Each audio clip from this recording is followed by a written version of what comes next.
Life's end. Isn't it beautiful? It's almost tragic. When life ends, it gives off a final lingering aroma. Light is but a farewell gift from the darkness to those on their way to die. I've been waiting, Snake, for a long time. Waiting for your birth, your growth, and the finality of today. Boss, why are you doing this? Why? To make the world one again.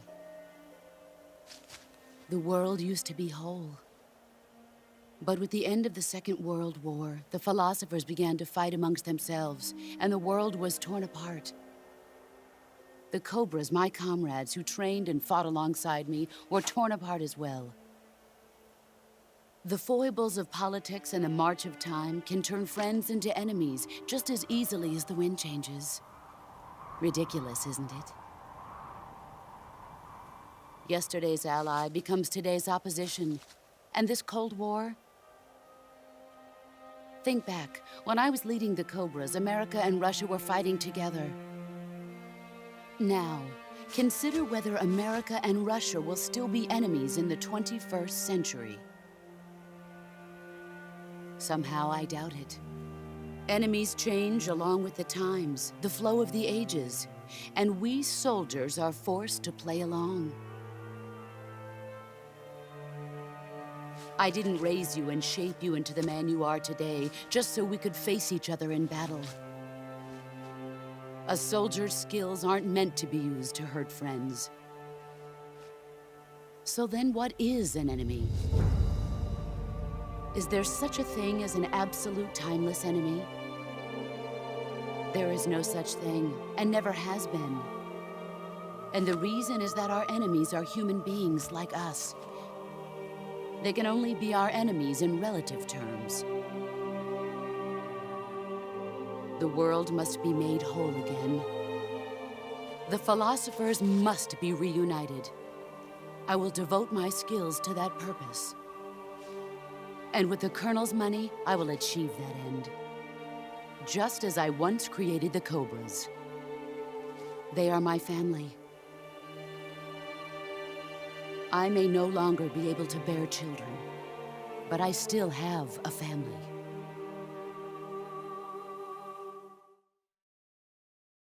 It was November 1st, 1951. I was in the Nevada desert participating in atomic testing. The name Nevada is derived from Spanish, covered in snow, white as snow. And snow is exactly what I saw in that Nevada desert. It froze my blood white. Snake, you were an atomic test subject, weren't you? On Bikini Atoll. That's part of the reason I was drawn to you. You and I are alike. We're both slowly being eaten away by the karma of others. We'll never have the chance to die peacefully of old age. We have no tomorrow. But we can still have hope for the future. In 1960, I saw a vision of the ideal future from space. 3 years earlier, the Soviet Union had succeeded in launching Sputnik, the first man-made satellite in history, into orbit. This came as a huge shock to the United States. In response, America threw everything it had into its own manned spaceflight project, the Mercury program. Even as the Soviets seemed poised to send their first man into space, America was still experimenting with chimpanzees and rockets. The government wanted human data. So they secretly decided to send a human being into space. I was the one they chose. At the time, they didn't have the technology to block out cosmic rays, and whoever they sent up would inevitably be exposed to heavy radiation. That's why they chose me. After all, I'd already been irradiated once. Of course, you won't find any of this in the history books. I could see the planet as it appeared from space. That's when it finally hit me. Space exploration is nothing but another game in the power struggle between the US and the USSR. Politics, economics, the arms race, they're all just arenas for meaningless competition. I'm sure you can see that, but the Earth itself has no boundaries. No East, no West, no Cold War. And the irony of it is, the United States and the Soviet Union are spending billions on their space programs and the missile race, only to arrive at the same conclusion. In the 21st century, everyone will be able to see that we are all just inhabitants of a little celestial body called Earth. A world without communism or capitalism, that is the world I wanted to see. But reality continued to betray me. In 1961, I was sent to Cuba, to Bahia de Cochinos. It was part of a CIA-sponsored invasion under the guise of taking Cuban exiles back to their country. But the US government betrayed them. Our weak-kneed president held back their air support. Defenseless, the exiles were annihilated by the Cuban army. All I could do was watch in silence. I was set up by the very country I'd sacrificed so much for, by the very government I dedicated my life to defending. I was driven from the surface world, and I went underground. Then, 2 years ago, I faced the Sorrow, my old comrade in battle. He was my friend. But one of us had to die. I was left with no choice. The Sorrow gave his life for me. There is no enmity between us. One must live, and one must die. That was the mission. The ones who gave me that mission were the philosophers. Early in the 20th century, the true holders of power in the United States, the Republic of China, and the newly formed Soviet Union gathered together in a secret meeting that would later be known as the Wise Men's Committee. The secret pact they formed there marked the beginning of the philosophers. But the last of the original members died in the 1930s. After that, the organization began to run out of control, and the Wise Men's Committee degenerated into a mere shell of its former self. The philosophers of today have no sense of good or evil. Their influence extends to countries and organizations involved in every aspect of every war. They have become war itself. That's how they operate. The sacrifices of war cause a shift in the times. This shift leads to renewed conflict, and in turn triggers the next war.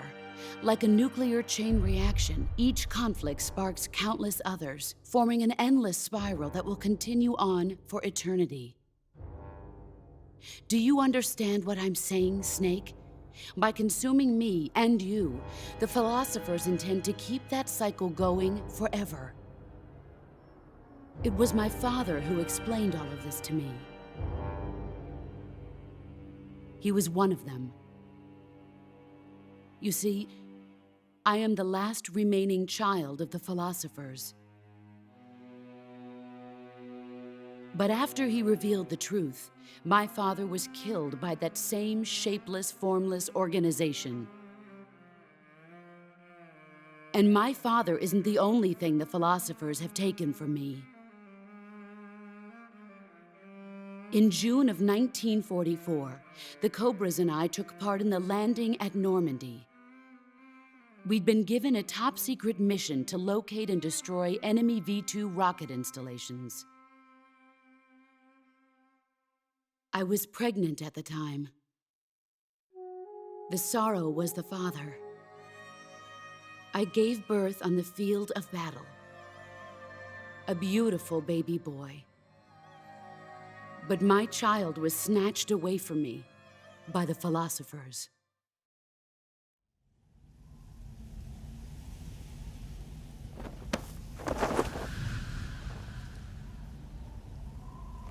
Look at this scar.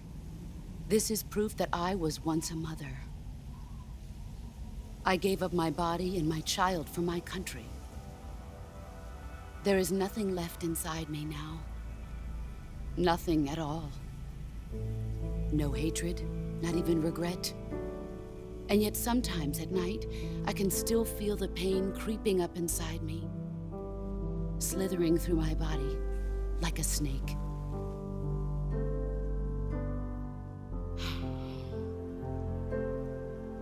I've never talked this much about myself before. Thanks. Thanks for listening to me.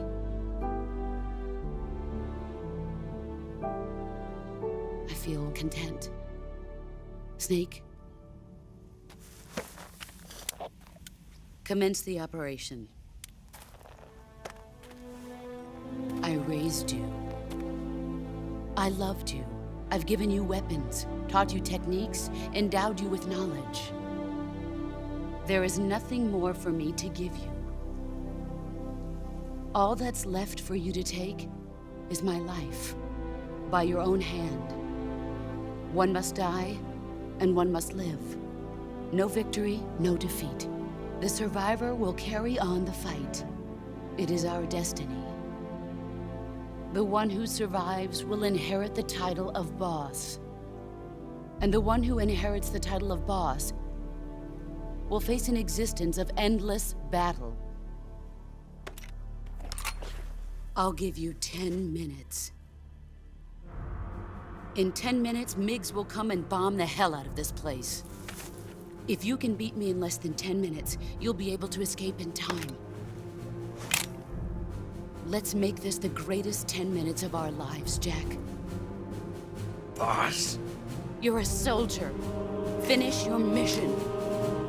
Prove your loyalty. Face me.